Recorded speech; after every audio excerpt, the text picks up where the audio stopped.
Bonjour et bienvenue. Je vous propose un petit extra aujourd'hui, donc avec cette aquarelle qui est en fait du mix média, c'est-à-dire qu'il y a plusieurs médiums mélangés.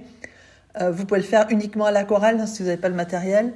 Mais ça peut vous donner une idée aussi en cette période où on a pas mal d'emballages ou de papier cadeaux ou de magazines, voilà, que vous pouvez conserver pour un projet ultérieur. Donc en fait, il faut de la colle qui soit transparente et évidemment sur laquelle on puisse peindre par-dessus. Donc moi j'utilise la colle spéciale collage de Schmincke, mais il y a d'autres colles qui conviennent. Et donc on commence par encoller son papier aquarelle. Voilà. Donc avec un pinceau, alors un pinceau acrylique ou un vieux pinceau, n'utilisez surtout pas les pinceaux pour peindre à l'aquarelle, hein, parce qu'ils vont avoir une espérance de vie très courte sinon. Voilà, donc on en colle bien sa feuille. Alors là, en fait, moi, je l'avais par habitude, en fait, hein. Et puis parce que c'est quand même aussi une de mes premières expériences, j'avais fixé, hein, ma feuille parce qu'après, évidemment, quand on mouille, pour pas que le papier gondole. Et en fait, il s'avère que pour coller, pour faire le collage, c'est pas ce qu'il faut faire. Donc, moi, j'ai pris, donc le papier que je mets là, c'est un papier, en fait, c'est un sac d'emballage d'une marque de prêt-à-porter, voilà, bretonne, j'en dirai pas plus. Et parce que je trouvais que les petits motifs, qui est leur logo d'ailleurs, convenaient bien pour mon projet. Voilà. Donc, ce que je veux dire, c'est qu'il n'y a pas besoin d'avoir du papier d'une extrême grande qualité, n'importe quel papier convient. Et ensuite, vous remettez en fait de la colle par-dessus, ce qui va vous faire une pellicule en fait. Alors, il faut essayer de le faire relativement homogène. Il faut essayer bien sûr qu'il n'y ait pas de plis et pas de bulles d'air, mais normalement, ça se passe sans trop de soucis. Et faut bien en coller, hein, de manière à ce qu'on puisse peindre par-dessus. Voilà. Donc, si vous n'avez pas de colle ou si ça vous intéresse pas, il faut juste attendre. Là, on va passer en fait à l'aquarelle proprement dite. Ça, c'est la préparation du papier. Donc ça, par contre, il faut bien laisser sécher. Moi, j'ai laissé sécher une nuit par précaution. Et ensuite, donc, alors voilà, si vous avez que de l'aquarelle, c'est à ce moment-là que tout le monde part. Part au sens, on commence le projet. Et donc, j'ai pris du rouge sennelier que j'ai commencé avec un pinceau plat, puisqu'il en fait à peindre quasiment toute la page, sauf les 5 petits pourcents en bas, où j'ai pris la précaution d'humidifier de manière à ce que ça fasse un petit peu irrégulier, si vous voyez, puisque on va y mettre de la neige. Alors, la seule chose, c'est que si vous en collez, la peinture glisse moins, contrairement à ce qu'on pourrait penser, que sur le papier, hein, puisque le papier boit l'eau et là, en fait, on a une surface imperméable. Du coup, il faut mettre l'aquarelle un peu plus épaisse de manière à ce qu'elle couvre. Donc, alors, il ne faut pas s'inquiéter si vous voyez des espèces de plis là, de poches d'air. Quand ça le fait quand on le mouille, hein, et quand on y passe de la peinture. Et ensuite, ça se retend, puisque au départ, en séchant, ça se retend.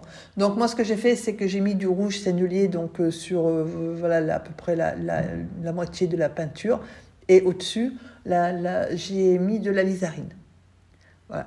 Et l'objectif, puisque c'est de l'aquarelle qui est transparente, c'est de voir apparaître en dessous, hein, les motifs du papier. Après, selon le papier que vous mettez, s'il y a vraiment un motif que vous voulez garder, vous pouvez peindre autour du motif. Voilà, vous n'êtes pas obligé. Moi, en fait, comme c'est un papier uni et que ma scène, j'ai tout peint, mais on peut très bien peindre d'autres, partiellement sur le papier. Si ça vous intéresse, si ces techniques-là vous intéressent, dites-le moi, parce que la prochaine fois que j'en ferai, je filmerai, parce que je suis en train d'explorer, en fait, parce que ça m'intéresse. Donc, si ça vous intéresse aussi, dites-moi, de temps en temps, je proposerai une vidéo, c'est-à-dire que je filmerai mes expériences plutôt que de les garder pour moi. Et donc là, j'ai bien laissé sécher et j'ai refait un autre passage, hein, en y mettant toujours pareil, donc en bas du rouge, au milieu, en fait, de l'alizarine, et tout en haut, c'est du violet, du violet Winsor. Alors, au niveau des lampes, là voilà, ça vous donne, par contre, cette espèce de pellicule grise qu'on voit là, un peu terne, c'est l'effet des lampes qui je pense, faire ressortir au niveau de l'image la colle qui est dessous, parce qu'en fait, sur l'aquarelle papier, une fois qu'elle est finie, on voit pas du tout ça, on voit juste la peinture. Voilà, donc, alors, on vous dessine au crayon papier, ça se voit à peu près. Hein. J'ai pas fait d'esquisse parce que c'est très simple. Hein, le sapin, c'est une espèce de cône. Voilà. Et puis à droite, une petite maison, toute simple. Hein.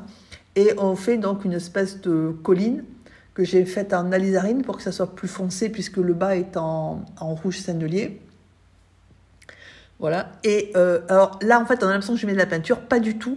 Je mouille en fait, hein. Je suis en train d'humidifier, c'est bien ce qui me fait dire que ce sont les lampes, la combinaison de lampes et de l'appareil photo qui donne en fait des effets optiques qui ne sont pas.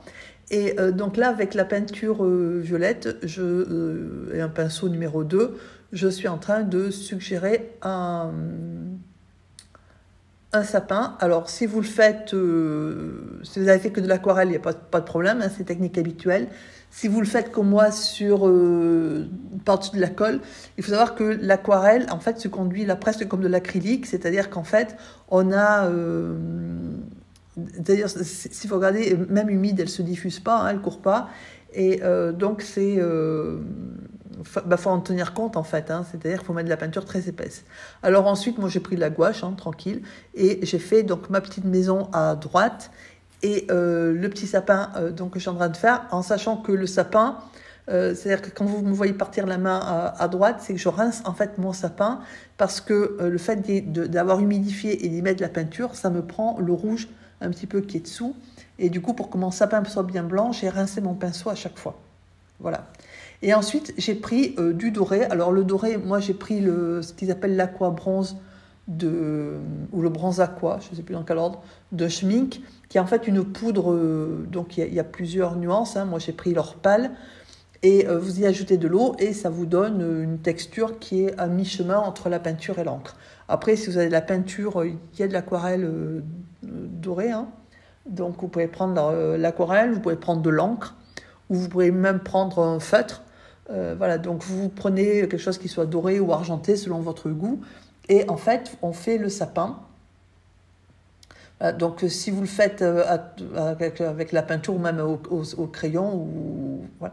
En fait, il faut essayer que ça ne soit pas continu pour pas que ça fasse un bandeau, en fait. Hein. Donc, il faut le faire par petits pointillés. Et c'est pour ça qu'il faut que derrière, la peinture soit assez en tonalité, c'est-à-dire soit assez soutenue pour que le doré ressorte sur le rouge, en fait. Il ne faut pas que la peinture soit trop pâle. Voilà. Donc, sinon, ça ne présente pas plus de difficultés que ça. Hein. Vous mettez Alors, moi, je l'avais préparé un petit peu liquide, parce que là encore, c'est pareil. Hein. C'était une de mes expériences. Je suis en train de tester, moi j'aime bien explorer des choses. Et j'ai mis un petit peu liquide, du coup, voilà, ça a tendance, mais c'est pas plus mal parce que ça a tendance à faire à se décomposer un petit peu, là c'est pas mal. Alors ensuite on fait quelque chose qui ressemble à une étoile, ou si vous voulez, enfin moi je voulais pas une étoile, donc j'ai fait quelque chose qui soit plus flou. Et ensuite on fait des projections tranquillement, sur le ciel et sur le paysage, de manière à donner en fait une impression, un ciel étoilé, puis aussi un petit peu de fête. Voilà.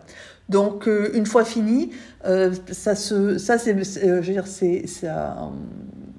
fait super joli dans la mesure où on n'a pas, encore une fois, hein, en réel, on n'a pas ces traînées grisâtres là qui sont en fait, je pense, la colle que montre, qui transparaît en fait avec les lampes sur le film ou sur une photo en fait. Voilà.